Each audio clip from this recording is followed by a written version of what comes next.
Okay, now we continue with the Samyutta Nikaya Suttas, and we are on the third chapter, Kosala Samyutta. We've come to 3.10. Now, on that occasion, a great mass of people had been put in bondage by King Pasenadi of Kosala, some with ropes, some with clogs, some with chains. Then in the morning, a number of monks dressed and said to the Blessed One, "Dear Venerable Sir, a great mass of people have been put in bondage by King Pasenadi of Kosala, some with ropes, some with clogs, some with chains." Then the Blessed One, having understood the meaning of this, on that occasion recited these verses. That bond, the wise say, is not strong, made of iron, wood or rope, but infatuation with jewelry and earrings, anxious concern for wives and children. This, the wise say, is the strong bond, degrading, supple, hard to escape. But even this they cut and wander forth, unconcerned, having abandoned sensual pleasures. That's the end of the sutta. So here, the Buddha is saying that if you are tied up with chains of iron or wood or rope, that is not a strong chain.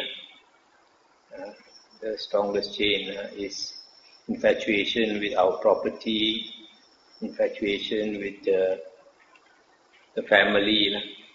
Family ties are extremely strong. That's why it's very difficult for a person to renounce and become a monk. And even many, after renouncing wearing the robes, they still go back to lay life because they cannot cut off that craving, that attachment to family and sensual pleasures. 3.11. On one occasion, the Blessed One was dwelling at Savatthi in the eastern park, in the mansion of Nigara's mother. Stop here for a while. Nigara's mother refers to this Visakha's father-in-law, because Visakha married into this family that were not Buddhist, and Visakha was a follower of the Buddha. So he helped to convert the father-in-law to become a devoted Buddhist.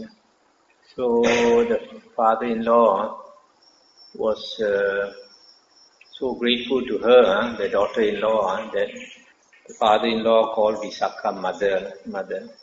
So they referred to this man as Mikara's,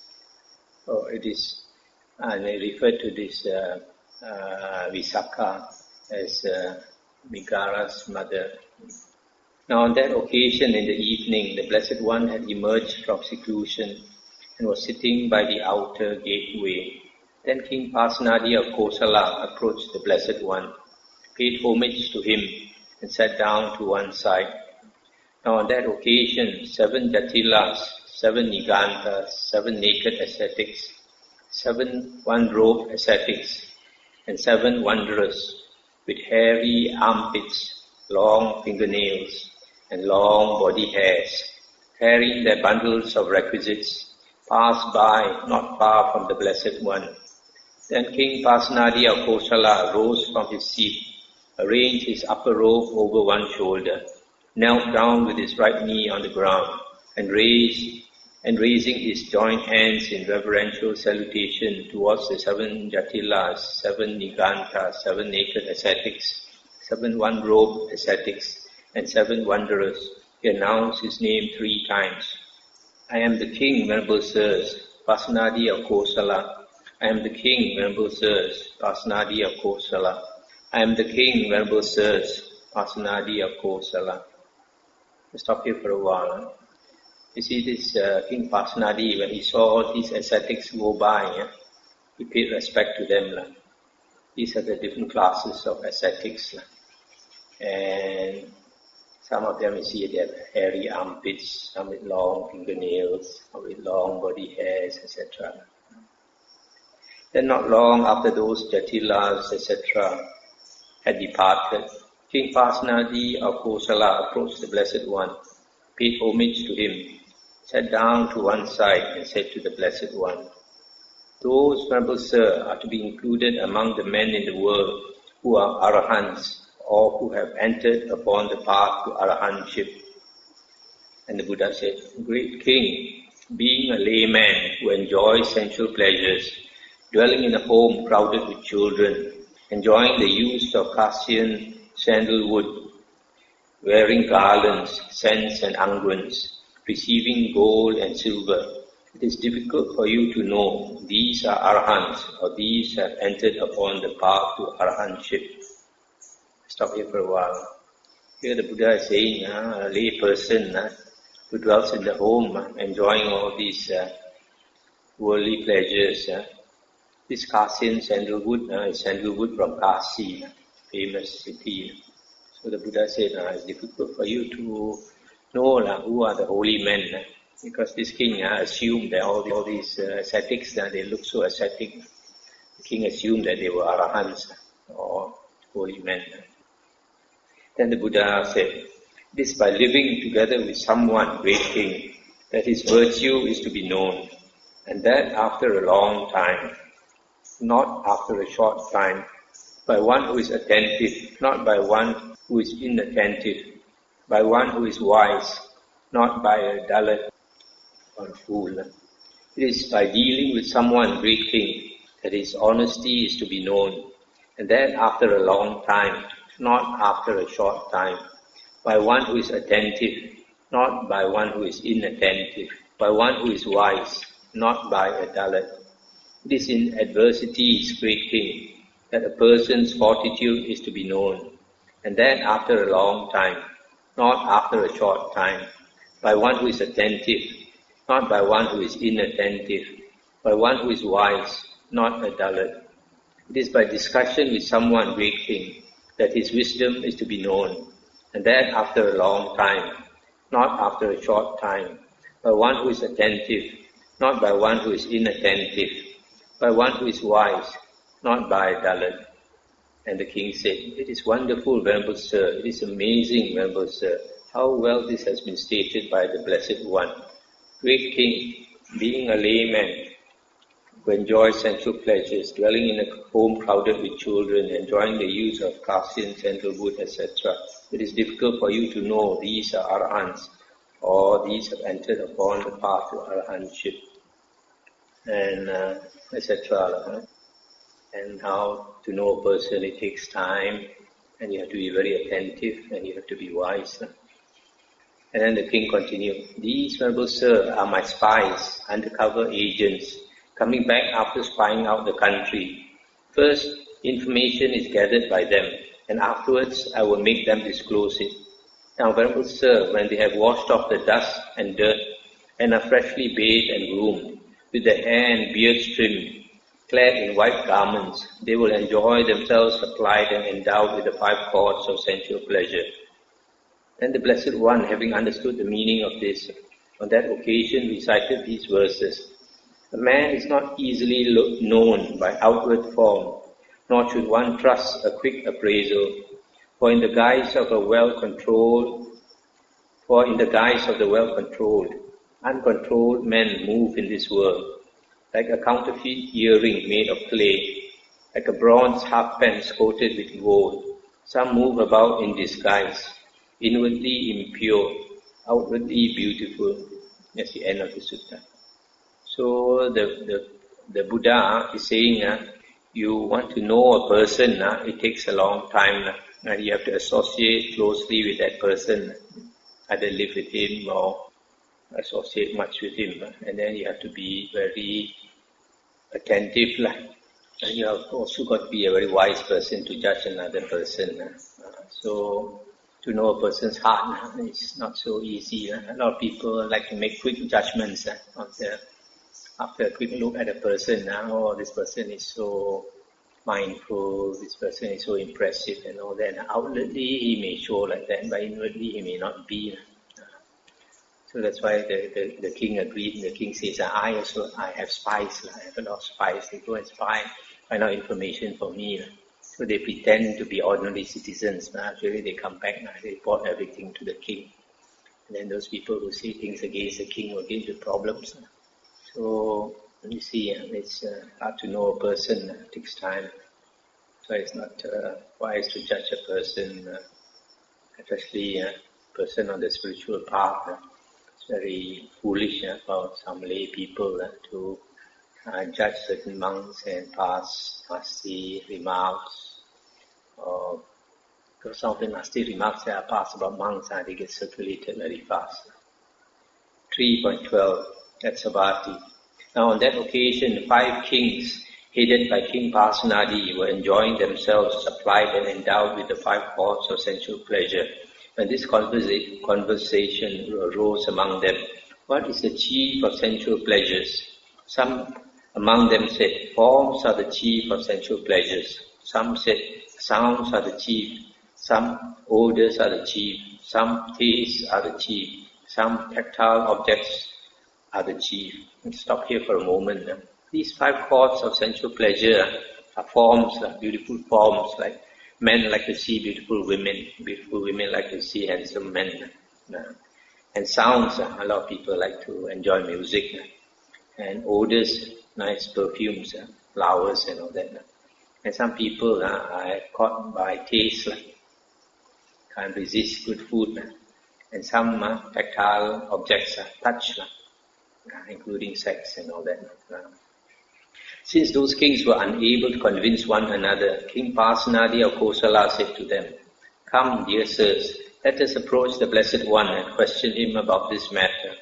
As the Blessed One answers us, so we should remember it." "All right, dear sir," those kings replied. Then those 5 kings, headed by King Pasenadi, approached the Blessed One, paid homage to him and sat down to one side. King Pasenadi then reported the entire discussion to the Blessed One, asking, "What now, Venerable Sir, is the chief of sensual pleasures?" And the Buddha said, "Great King, Maharaja, I say that what is chief among the 5 cords of sensual pleasure is determined by whatever is most agreeable. Those same forms that are agreeable to one person, Great King, are disagreeable to another.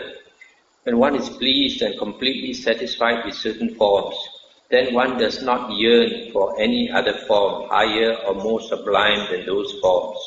For him, those forms are then supreme. For him, those forms are unsurpassed. Similarly with sounds, odors, tastes, and tactile objects. When one is pleased and completely satisfied with certain tactile objects, then one does not yearn for others. Now on that occasion, the lay follower, Chanda Nangalika, was sitting in that assembly. Then the lay follower, Chanda Nangalika, arose from his seat, arranged his upper robe over one shoulder, and raising his joined hands in reverential salutation towards the Blessed One, said to him, "An inspiration has come to me, Blessed One. An inspiration has come to me, Fortunate One." And the Buddha said, "Then express your inspiration, Chanda Nangalika." Then the lay follower Chanda Nangalika, in the presence of the Blessed One, extolled him, praised him with an appropriate verse. As the fragrant red lotus, Kokanada, blooms in the morning, its fragrance unspent, behold Angirasa, the radiant one, like the sun beaming in the sky. Then those 5 kings bestowed 5 upper robes upon the lay follower Chanda Nangalika.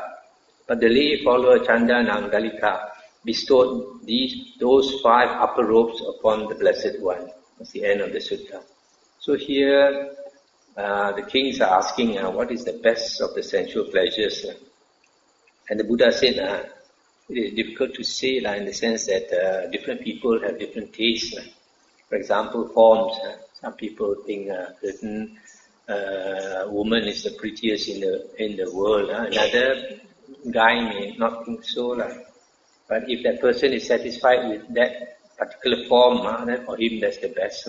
He doesn't look for any other. Similarly with sounds, odors, taste and touch. Then this Chandan Angalika praised the Buddha. The Buddha is sometimes called Angirasa, the kinsman of the sun. So because the Buddha is an enlightened person, he's often in deep meditation. So if you look at the Buddha, often he will be like looking quite bright. So when this layman praised the Buddha, and the king agreed, the 5 kings agreed, and they presented their upper robe, all of them to this layman. And this layman took all the robes and presented it to the Buddha. 3.13 at Savatthi. Now on that occasion, King Pasenadi of Kosala had eaten a bucket measure of rice and curries. Then while still full, huffing and puffing, the king approached the Blessed One, paid homage to him and sat down to one side. Then the Blessed One, having understood that King Pasenadi was full and was huffing and puffing, on that occasion recited this verse: when a man is always mindful, knowing moderation in the food he eats, his ailments then diminish. He ages slowly, guarding his life. On that occasion, the Brahmin youth Sudarsana was standing behind King Pasenadi of Kosala. The king then addressed him thus: "Come now, dear Sudarsana, learn this verse from the Blessed One and recite it to me whenever I am taking my meal. I will then present you daily with 100 kahapanas as a perpetual grant." Let's stop here for a moment. This here it says the Brahmin youth Sudarsana. But in the earlier translation by the Pali Text Society, they refer to him as the Prince Sudarsana. And I think according to the commentaries, this young man Sudarsana was a nephew of the King Pasenadi. So King Pasenadi, he's been enjoying his food so much, he must have been round and fat. So he asked this young man to remind him each time he takes his food not to eat so much. He said he'll give him 100 kahapanas. A kahapana is a measure of money, just like now US dollar or ringgit or something. Yes, Sire, the Brahmin youth Sudarsana replied, having learned this verse from the Blessed One, whenever King Pasenadi was taking his meal, the Brahmin youth recited, when a man is always mindful, knowing moderation in the food he eats, his ailments then diminish. He ages slowly, guarding his life. Then King Pasenadi of Kosala gradually reduced his intake of food to at most a pine pot measure of boiled rice. At a later time, when his body had become quite slim, King Pasenadi of Kosala stroked his limbs with his hand, and on that occasion uttered this inspired utterance: "The Blessed One showed compassion towards me in regard to both kinds of good, the good pertaining to the present life and that pertaining to the future life." That's the end of the sutta. So here you see the Buddha is called the greatest doctor, greatest physician in the world, both for our mental sickness and also for our physical. So here the Buddha advised him, if you eat a lot, then you have more sickness, and then you will age faster. So if you want to live long, don't eat so much. It is exactly what doctors are saying nowadays. If you read health books, they say if you are slim, you are just like either the normal weight or slightly underweight, then you will live to a ripe old age. I have one devotee in Penang, now I think 95 years old, who's very thin, but because she's light, she can move about. When we are fat, it's very difficult to move about. And for example, when you're going up the hill, we go and clean our water reservoir up the hill. It's a 1 hour climb up the hill. So I also notice if I'm slightly, the weight is slightly more, it's more tiring. But nowadays I'm slimmer, I can walk faster, can carry weight, can carry the bag.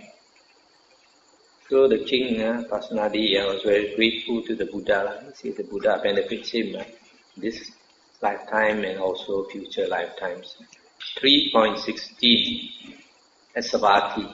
Then King Pasenadi of Kosala approached the Blessed One, paid homage to him and sat down to one side. Then a certain man approached King Pasenadi and informed him in a whisper, "Sire, Queen Malika has given birth to a daughter." When this was said, King Pasenadi was displeased. Then the Blessed One, having understood that King Pasenadi was displeased, on that occasion recited these verses. "A woman, O Lord of the people, Raja, may turn out better than a man. She may be wise and virtuous, a devoted wife, revering her mother-in-law. The son to whom she gives birth may become a hero, O Lord of the land. The son of such a blessed woman may even rule the realm." That's the end of the sutta. So, in the olden days, men always like to have sons instead of daughters. So when Queen Malika gave birth to a daughter, the king was not too happy. And Buddha made him understand that sometimes a woman may turn out better than a man if she is wise and virtuous, etc. 3.17. At Savatthi, sitting to one side, King Pasenadi of Kosala said to the Blessed One, "Is there, Venerable Sir, one thing which secures both kinds of good, the good pertaining to the present life and that pertaining to the future life?" And the Buddha said, "There is one thing, great king, which secures both kinds of good, the good pertaining to the present life and that pertaining to the future life. But what, Venerable Sir, is that one thing? Diligence, great king. Just as the footprints of all living beings that walk fit into the footprint of the elephant, and the elephant's footprint is declared to be their chief by reason of its size, so diligence is the one thing which secures both kinds of good, the good pertaining to the present life and that pertaining to the future life. For one who desires long life and health, beauty, heaven and noble birth, a variety of lofty delights, falling in succession, the wise praise diligence in doing deeds of merit. The wise person who is diligent secures both kinds of good, the good visible in this very life and the good of the future life. The steadfast one, by attaining the good, is called a person of wisdom. So here the Buddha is giving very good advice that there is one thing that is very important for all of us, diligence, energetic effort. Whatever we want, we have to make energetic effort, diligent to work towards it. So for example, if a person wants to be rich, wealthy in this life, he has to work very hard. And then it's one of the most important factors. And then if you want to attain spiritual success, also you have to work very hard. In some of the suttas, the Buddha mentions about those monks who are diligent to attain the deathless. They try not to sleep at night. When people are fast asleep, they are working very hard, trying to maintain the practice. So diligence is very, very important. A lot of us, we are overcome by laziness, by sloth and torpor.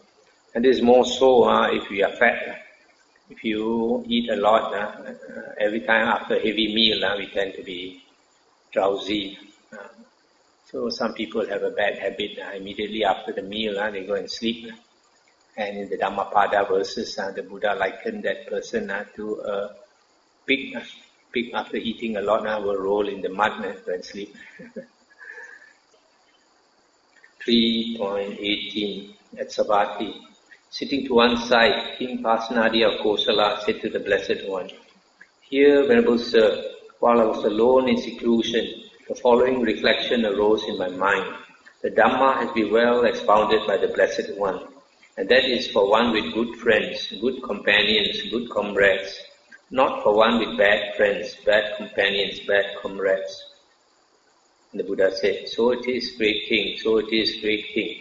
The Dhamma has been well expounded by me, and that is for one with good friends, good companions, good comrades, not for one with bad friends, bad companions, bad comrades. On one occasion, great king, I was living among the Sakyans, where there is a town of the Sakyans named Nagaraka. Then the monk Ananda approached me, paid homage to me, sat down to one side and said, "Venerable Sir, this is half of the holy life, that is, good friendship, good companionship, good comradeship." And this was said, "Great King," I told the monk Ananda, "not so, Ananda, not so, Ananda. This is the entire holy life, Ananda, that is, good friendship, good companionship, good comradeship. When a monk has a good friend, a good companion, a good comrade, it is to be expected that he will develop and cultivate the Noble Eightfold Path.